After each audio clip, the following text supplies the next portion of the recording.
KaraokeBooks. The Man Who Was Thursday. Written by G.K.Chesterton. Audiobook. Chapter 15. The Accuser. As Syme strode along the corridor, he was the secretary standing at the top of a great flight of stairs. The man had never looked so noble. He was draped in a long robe of starless black, down the center of which fell a band or broad stripe of pure white, like a single shaft of light. The whole looked like some very severe ecclesiastical vestment.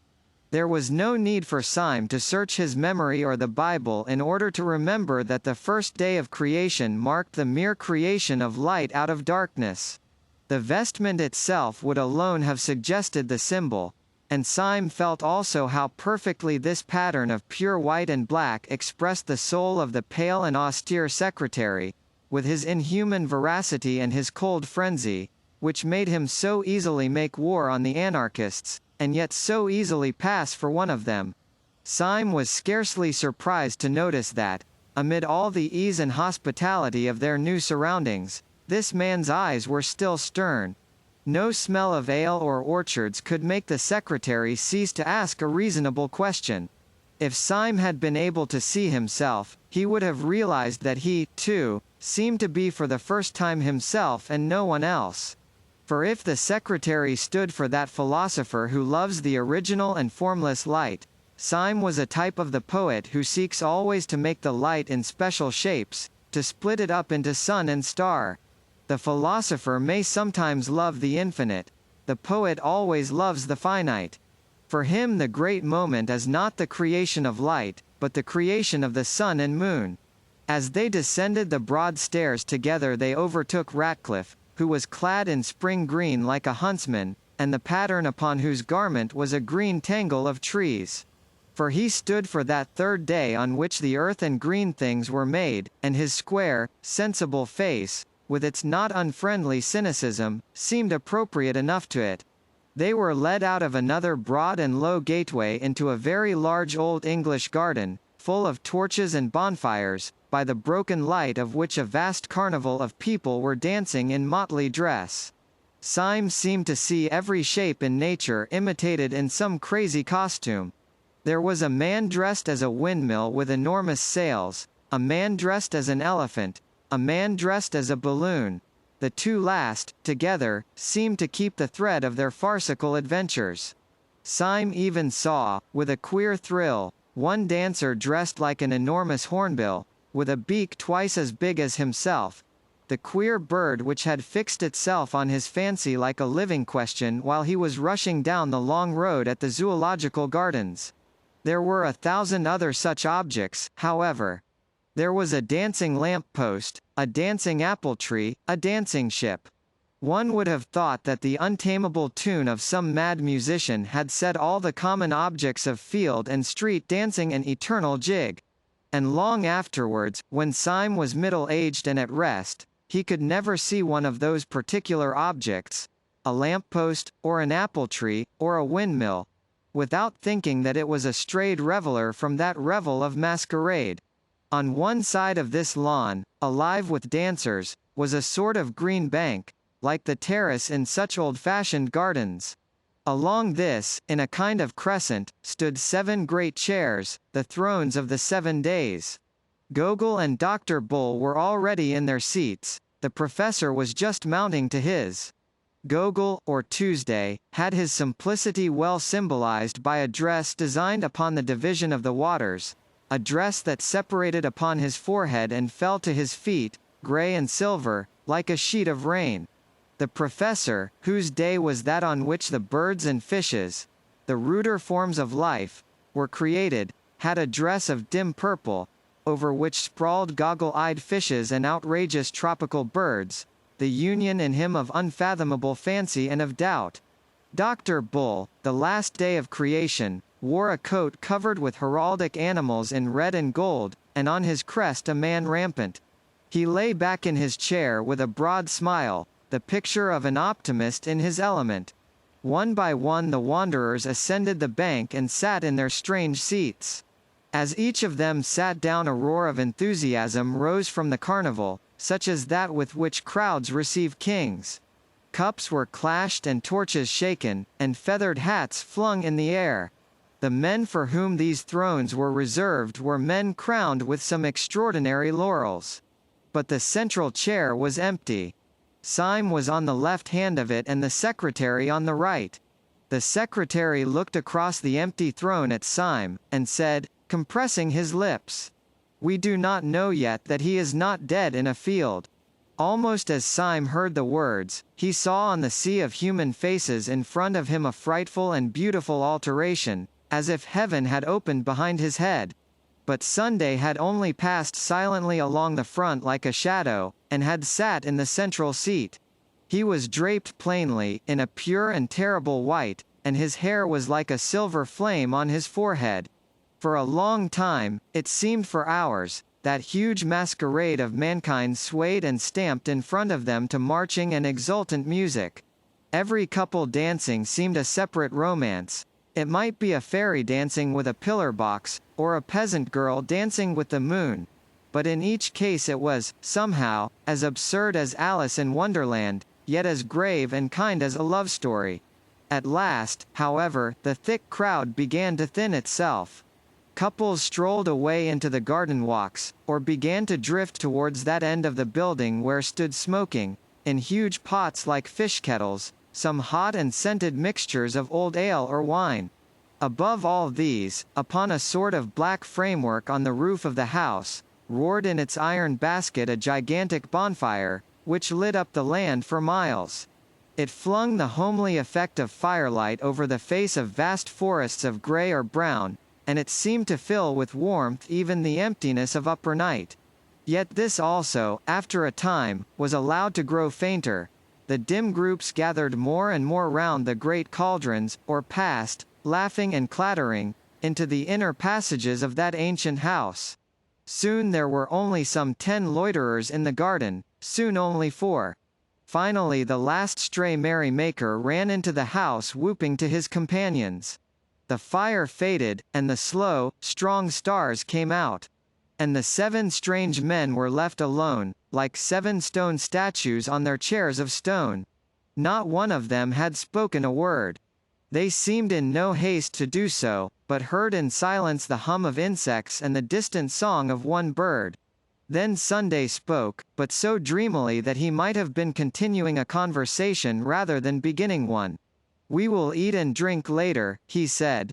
"Let us remain together a little, we who have loved each other so sadly, and have fought so long. I seem to remember only centuries of heroic war, in which you were always heroes, epic on epic, Iliad on Iliad, and you always brothers in arms. Whether it was but recently, for time is nothing, or at the beginning of the world, I sent you out to war. I sat in the darkness, where there is not any created thing, and to you I was only a voice commanding valor and an unnatural virtue. You heard the voice in the dark, and you never heard it again. The sun in heaven denied it, the earth and sky denied it, all human wisdom denied it. And when I met you in the daylight I denied it myself." Syme stirred sharply in his seat, but otherwise there was silence, and the incomprehensible went on. "But you were men. You did not forget your secret honor, though the whole cosmos turned an engine of torture to tear it out of you. I knew how near you were to hell. I know how you, Thursday, crossed swords with King Satan, and how you, Wednesday, named me in the hour without hope." There was complete silence in the starlit garden, and then the black-browed secretary, implacable, turned in his chair towards Sunday, and said in a harsh voice, "Who and what are you?" "I am the Sabbath," said the other without moving. "I am the peace of God." The secretary started up, and stood crushing his costly robe in his hand. "I know what you mean," he cried, "and it is exactly that I cannot forgive you. I know you are contentment, optimism, what do they call the thing, an ultimate reconciliation. Well, I am not reconciled. If you were the man in the dark room, why were you also Sunday, an offense to the sunlight? If you were from the first our Father and our friend, why were you also our greatest enemy? We wept, we fled in terror. The iron entered into our souls, and you are the peace of God. Oh, I can forgive God his anger, though it destroyed nations, but I cannot forgive him his peace. Sunday answered not a word, but very slowly he turned his face of stone upon Syme as if asking a question. No, said Syme, I do not feel fierce like that. I am grateful to you, not only for wine and hospitality here, but for many a fine scamper and free fight. But I should like to know. My soul and heart are as happy and quiet here as this old garden, but my reason is still crying out. I should like to know. Sunday looked at Ratcliffe, whose clear voice said, It seems so silly that you should have been on both sides and fought yourself. Bull said, I'll understand nothing, but I am happy. In fact, I am going to sleep. I am not happy, said the professor with his head in his hands, because I do not understand. You let me stray a little too near to hell.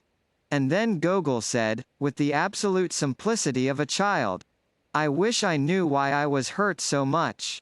Still Sunday said nothing, but only sat with his mighty chin upon his hand, and gazed at the distance. Then at last he said, I have heard your complaints in order.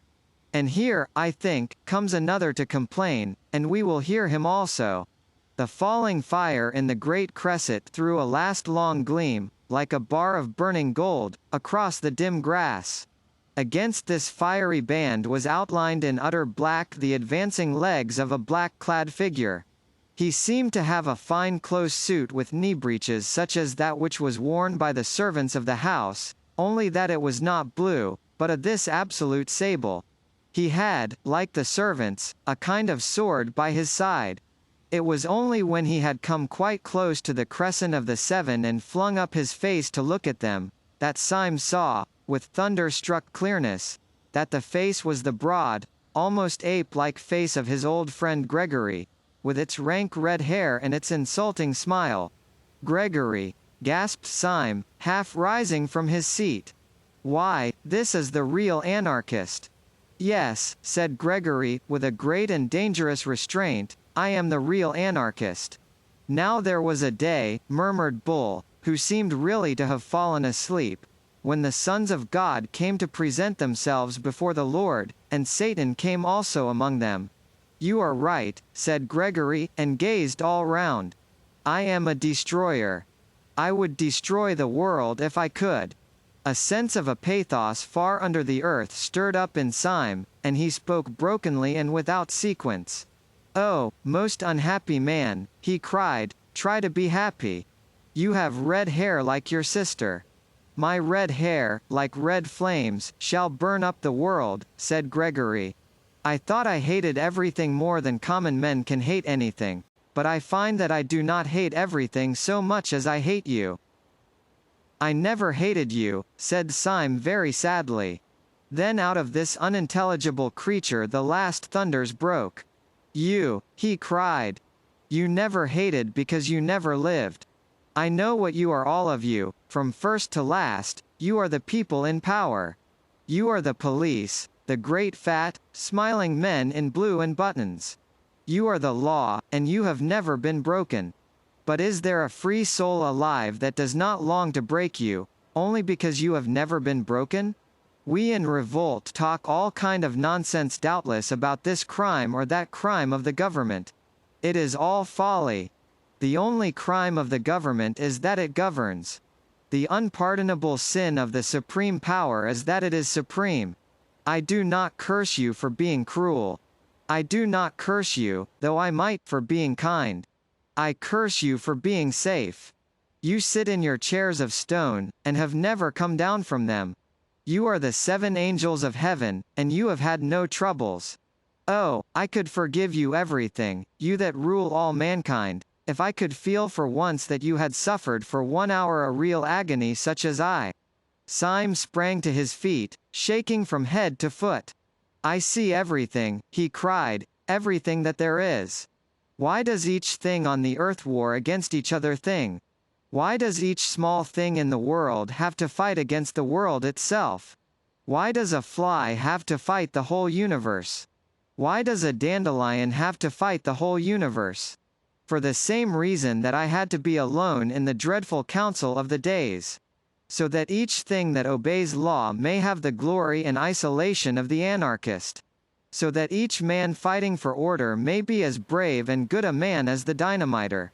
So that the real lie of Satan may be flung back in the face of this blasphemer, so that by tears and torture we may earn the right to say to this man, "You lie."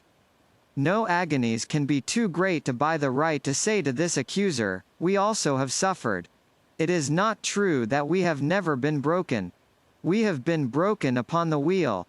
It is not true that we have never descended from these thrones. We have descended into hell. We were complaining of unforgettable miseries even at the very moment when this man entered insolently to accuse us of happiness. I repel the slander. We have not been happy. I can answer for every one of the great guards of law whom he has accused. At least, he had turned his eyes so as to see suddenly the great face of Sunday, which wore a strange smile. "Have you," he cried in a dreadful voice, "have you ever suffered?" As he gazed, the great face grew to an awful size, grew larger than the colossal mask of Memnon, which had made him scream as a child. It grew larger and larger, filling the whole sky. Then everything went black. Only in the blackness before it entirely destroyed his brain he seemed to hear a distant voice saying a commonplace text that he had heard somewhere, "Can ye drink of the cup that I drink of?" When men in books awake from a vision, they commonly find themselves in some place in which they might have fallen asleep. They yawn in a chair, or lift themselves with bruised limbs from a field. Syme's experience was something much more psychologically strange, if there was indeed anything unreal, in the earthly sense, about the things he had gone through. For while he could always remember afterwards that he had swooned before the face of Sunday, he could not remember having ever come to it all. He could only remember that gradually and naturally he knew that he was and had been walking along a country lane with an easy and conversational companion. That companion had been a part of his recent drama. It was the red-haired poet Gregory. They were walking like old friends, and were in the middle of a conversation about some triviality. But Syme could only feel an unnatural buoyancy in his body and a crystal simplicity in his mind that seemed to be superior to everything that he said or did. He felt he was in possession of some impossible good news, which made every other thing a triviality, but an adorable triviality. Dawn was breaking over everything in colors at once clear and timid, as if nature made a first attempt at yellow and a first attempt at rose. A breeze blew so clean and sweet, that one could not think that it blew from the sky.